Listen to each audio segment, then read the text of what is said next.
Welcome to the Ontario Mortgage and Real Estate Insights Podcast, your go-to source for the latest developments, trends, and regulatory changes in the industry. I'm your host. I'm Sandy, your guest host from Keller Williams Legacies, here to provide you with insights sourced from reputable news outlets to help you stay informed. Steve Hamoen here. This is brought to you by Real Approved Inc., a trusted mortgage brokerage dedicated to helping Canadians achieve their home ownership dreams. Visit realapproved.ca to learn more about how our experienced team can assist you with your mortgage needs. Let's dive into today's episode. So, Steve, let's talk about the recent uptick in Canadian home sales reported for October. According to the Canadian Real Estate Association, sales edged up by 0.9% month over month. This marks the sixth gain in 7 months, which seems like a positive sign for the market. Absolutely, Sandy. It's interesting to see how the market is picking up after that brief pause in September. However, we should note that even with these gains, the market activity is still softer compared to last year. Actual sales are down 4.3% from October 2024, and the national average sale price has slipped by 1.1% to $690,195. Right. And Sean Cathcart, CREA's senior economist, mentioned that the market is gradually regaining its footing. He pointed out that interest rates are now almost in stimulative territory, which could lead to more active housing markets heading into 2026, though economic uncertainty could temper this growth. That's a crucial point, Sandy. With interest rates where they are, you'd expect more activity, but economic factors can't be ignored. The supply issue also remains, with new listings down 1.4% month over month, and the sales to new listings ratio tightening to 52.2%, which is getting closer to the long-term average of 54.9%. And looking at the Toronto Regional Real Estate Board data, home sales dropped 9.5% year over year, although new listings have climbed and average prices have fallen. This gives buyers more options, but it seems there's not much urgency to make a move right now. Exactly, Sandy. Inventory levels held steady at 4.4 months, which is the lowest since January, and below the long-term average of 5 months. There were 189,000 properties listed for sale at the end of October, an increase of 7.2% from last year, which aligns with historical norms. This suggests a balanced market where neither buyers nor sellers have a clear advantage. Valerie Paquin, the chair of CREA, mentioned signs of pent-up demand building as we head into the quieter winter season. She highlighted that all eyes will be on the spring market next year to see if this demand finally comes off the sidelines in a big way. That's right. The National Composite MLS Home Price Index edged up 0.2% month over month, although it's still down 3% year over year. This is the smallest annual decline since March, indicating some stabilization. With the market hovering in balanced territory, it'll be interesting to see how things unfold in 2026. Steve, let's shift gears and talk about the recent inflation data in Canada. Statistics. Canada reported that the annual inflation rate eased to 2.2% in October. This cooling was largely driven by falling gasoline prices and slower rising grocery prices. What do you make of this, especially in terms of the Bank of Canada's next move? Well, Sandy, while the headline inflation figure is down from 2.4% in September, it's interesting to note that the Bank of Canada is expected to keep its policy rate steady. The core inflation measures like CPI median and CPI trim have edged closer to the bank's target, with both sitting around 2.9 and 3.0%. Andrew Grantham from CIBC suggests that this data supports the idea that the Bank of Canada will remain on hold for now. That's right, Steve. It's also important to highlight that excluding gasoline, the Consumer Price Index rose 2.6%, maintaining September's pace. However, mortgage interest costs, which are a significant concern for many borrowers, increased at an annual pace of 2.9%. This is the first time in over 3 years that this figure has dipped below 3%. Yes, and while that's a bit of relief for mortgage holders, rent inflation has actually accelerated above 5% for the second month in a row.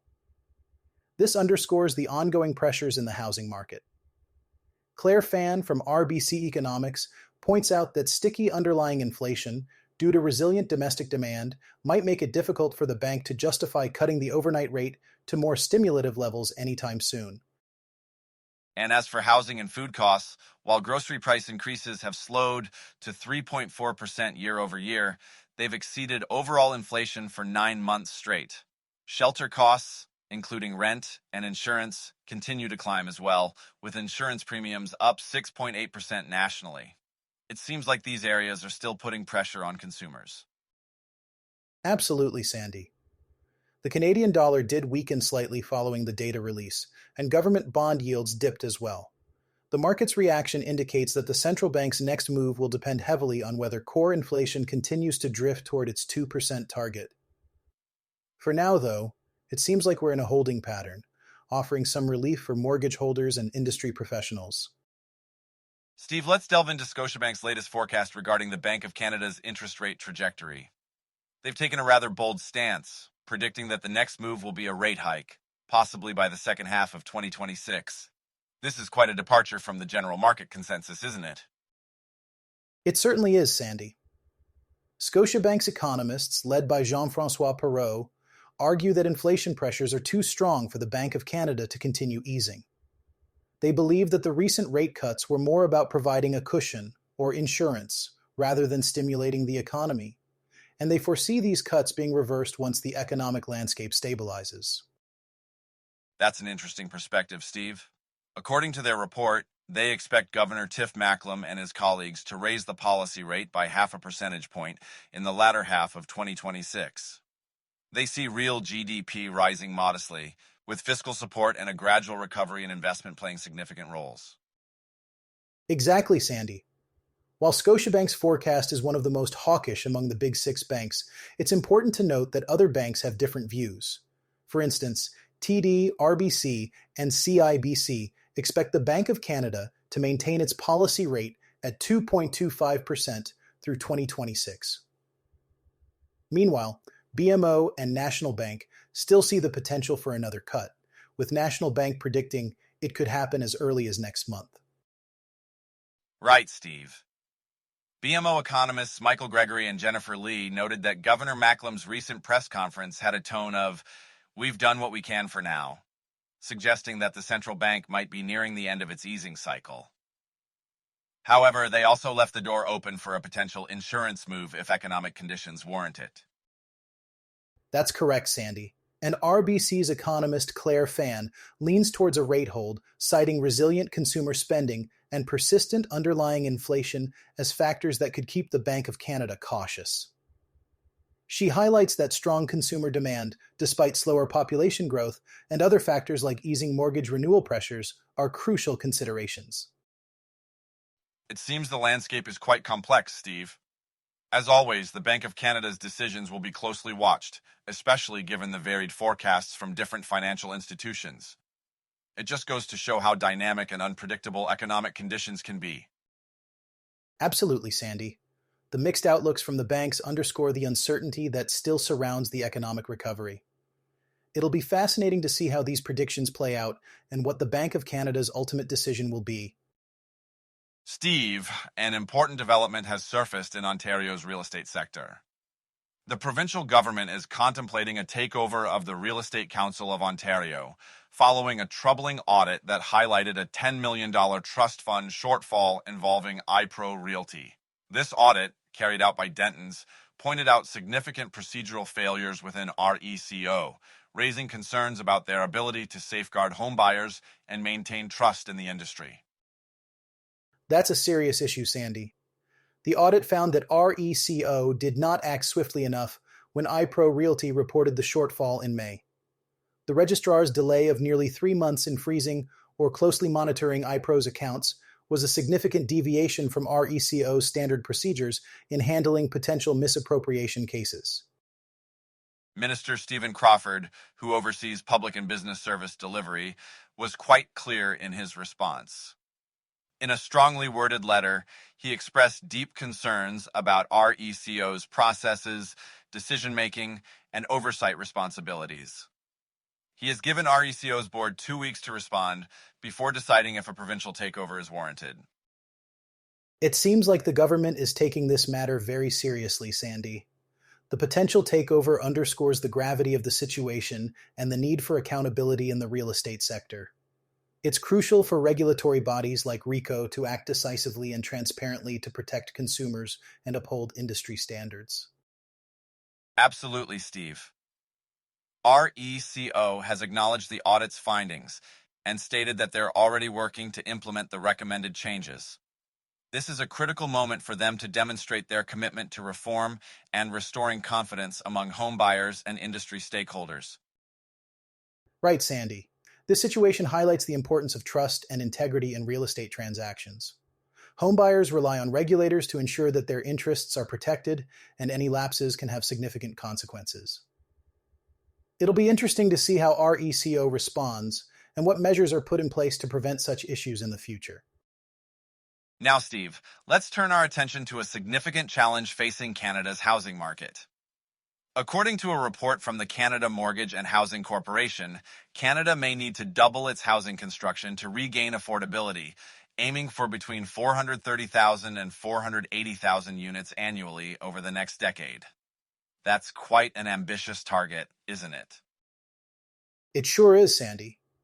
The Canada Mortgage and Housing Corporation, which advises the federal government on housing policy, believes this level of construction is achievable. But it would require a much larger and modernized workforce, increased private investment, and more efficient regulatory processes.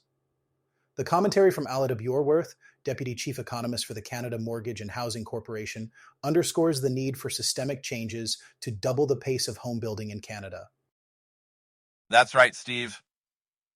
The Canadian Real Estate Association recently reported that the benchmark price index for all housing was just under $700,000 last month, which is down close to 20% from its 2022 peak. However, it was just under $550,000 in 2019.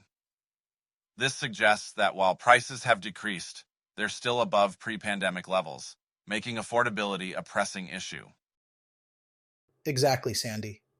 The Canada Mortgage and Housing Corporation also pointed out that Toronto will need a 70% increase in home building over the next decade to address these affordability issues.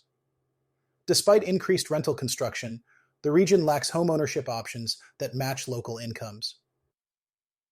And it's not just Toronto facing these challenges. Vancouver and Montreal are experiencing housing supply gaps as well. Indeed, Steve.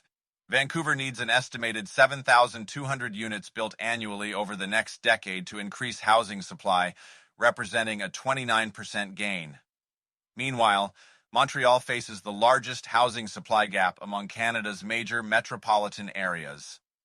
The Canada Mortgage and Housing Corporation noted that since the pandemic, homeownership costs in Montreal have risen faster than in any other large metropolitan area, relative to local incomes. That's a significant issue, Sandy. Prime Minister Mark Carney has committed to building up to 500,000 housing units annually across Canada. However, Toronto Dominion Bank has questioned whether the governing Liberal Party can meet those targets, suggesting that achieving 400,000 new units might require an unprecedented boost in productivity and a revolution in how housing is developed. Right, Steve. The government has expressed a desire to boost new supply through policy changes, such as cutting the goods and services tax on new homes and lowering development charges. However, as the Toronto Dominion Bank pointed out, these measures might fall short of closing the gap between what is currently completed and what the government is targeting. That's a valid concern, Sandy. Achieving these targets will require significant innovation in construction technology and growth in labor productivity. It's a monumental task, but one that's necessary if Canada is to address its housing affordability crisis effectively. Absolutely, Steve. It's clear that a concerted effort from all levels of government, the private sector, and the community is needed to tackle this issue. As we keep a close eye on these developments, it'll be interesting to see how policy changes and industry innovations unfold in the coming years. Thanks for tuning in to another episode of the Ontario Mortgage and Real Estate Insights podcast. We hope you found today's insights valuable as you navigate the world of mortgages and real estate. Before you go, a quick reminder. Real Approved is here to make your mortgage journey smoother.